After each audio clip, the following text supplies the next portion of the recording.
Today's topic of choice, we're going to talk about with the smallest spotter, and the spotter for today, very importantly, number one, this picture. So very importantly, where do you see long fingers? Where do you see long fingers? That is known as erechnodactyly. Number one, this is known as erechnodactyly. Dactyly means finger and erecno means long. So long fingers, very importantly, you see in erechnodactyly.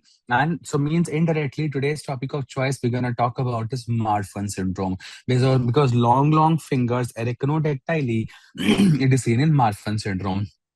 First, I'll tell you few important pointers of the Marfan, and then I'll tell you a proper mnemonic where we can revise all the important features of the Marfan syndrome. Number one, in the case of Marfan syndrome, we know the patient has a elongated faces, very elongated faces, droopy eyelids. The patient, the droopy, like kind of a ptosis, the patient will have droopy lids, and dolichostenomelia.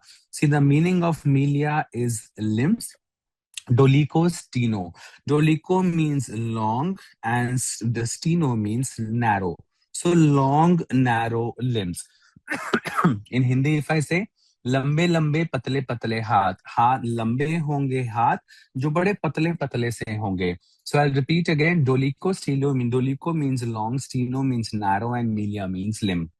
The patient will have dolichostenomelia. In your MCQ, in your exam theory paper also, if you write dolichostenomelia, examiner will be very happy that, yeah, this is dolichostenomelia. So elongated face, droopy eyelids, dolichostenophilia, and mild scoliosis will be there in a patient of Marfan syndrome. One more spotter. Okay, this patient had come to us only. So we all know that long fingers, long slender fingers, known as erechnodactyly. And also, this patient which came to us had a flat foot. The patient who came to us has a pes planus, which is also known as flat foot. Okay, so flat foot the patient will have. Okay, flat foot.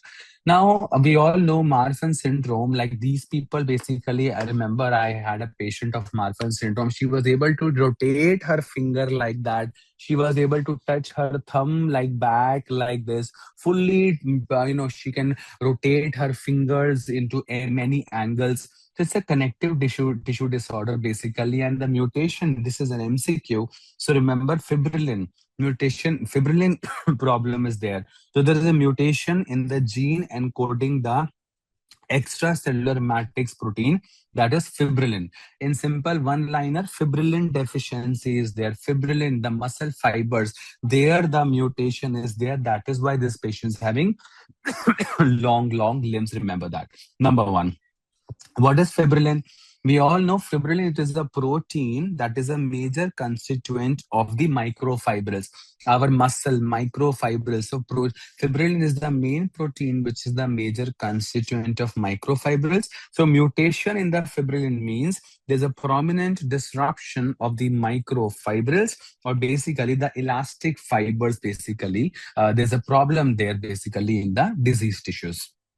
Most importantly, this part I told you, yeah, this part is done, we have done that. So yeah, this is also is very important point. Okay, the arm span, this is very important. The patient will have a reduced upper segment lower segment ratio. Okay, the patient will have reduced upper segment lower segment ratio, or even the arm span is more than the height. बच्चे को खड़ा करोगे, if you make the baby stand, the arm span, this arm span like this will be more than the height. The arm span to height ratio is more than 1. Okay, so arm span will be more than the height. Okay, this is important. Okay, so I'll repeat again. Marfan syndrome, this is the quick mnemonic Marfan. First, I'll tell you the mnemonic, then I will more detailed study about it. Exam entrance question number 1, which is the most common congenital heart disease in Marfan syndrome? The most common congenital heart disease in Marfan syndrome is a mitral valve prolapse. The most common congenital heart disease in Marfan syndrome is a mitral valve prolapse, and the most common cause of death in Marfan syndrome is aortic dissection. It is aortic dissection. So the most common congenital heart disease in Marfan syndrome, it is a mitral valve prolapse, and the most common cause of death in Marfan syndrome is aortic dissection. Number 1. Number 2, the patient are for retinal detachment. The eyes, basically, we have a big problem with the eyes. The patient will have a retinal detachment. F for fibrillin deficiency. There's a problem, basically mutation with the fibrillin. Fibrillin deficiency is there. And F for Facebook. Remember Facebook. FBN1 gene mutation. The mutation you see gene in a case of Marfan syndrome, it is FBN1 gene mutation, number one. Number two, yes, we all know A for arachnodactyly, long fingers the patient will have. And also, very importantly, the patient will have a N for pneumothorax. The patient chest is not good over here. The patient will have pneumothorax, and very importantly, superotemporal subluxation of the lens. Superotemporal subluxation of the lens. This also important for the exam purpose. Superotemporal subluxation of the lens in the eyes, basically there will be dislocation or subluxation of the superotemporal subluxation of the lens. In the lens, there is a dislocation or subluxation at the superotemporal part. Why it is important for me to know? Because there was a mnemonic known as him. There was a mnemonic known as him. In a case of homocystinuria, there is him, inferior-medial. There is an inferior-medial subluxation of the lens. So in homocystinuria, there is a inferior-medial subluxation of the lens. And in Marfan syndrome, there is a superotemporal subluxation of the lens. So these are very important for the exam purpose. So all these I've told you. Now I'm going to tell you extra points. This all mnemonic we have covered. So the most common congenital heart disease in Marfan syndrome is a mitral valve prolapse, star mark MCQ. A for arachnodactyly, I told you.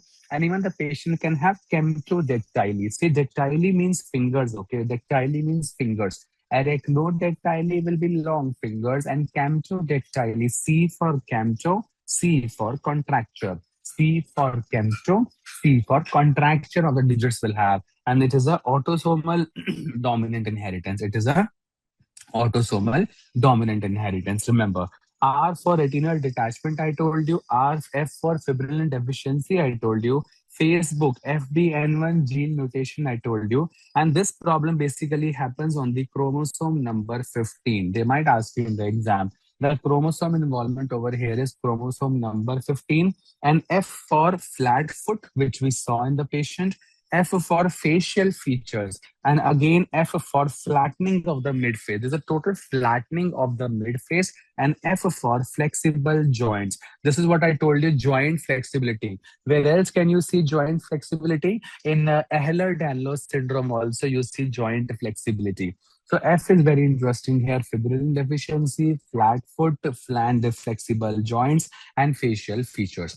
And very importantly, in a case of Marfan syndrome, which is the most common cause of death in Marfan syndrome, the answer is aortic dissection. And A for the arm span is more than the height. Remember that. And N for I told you the patient can have pneumothorax. The patient will have a nasal voice because of the high arch palate.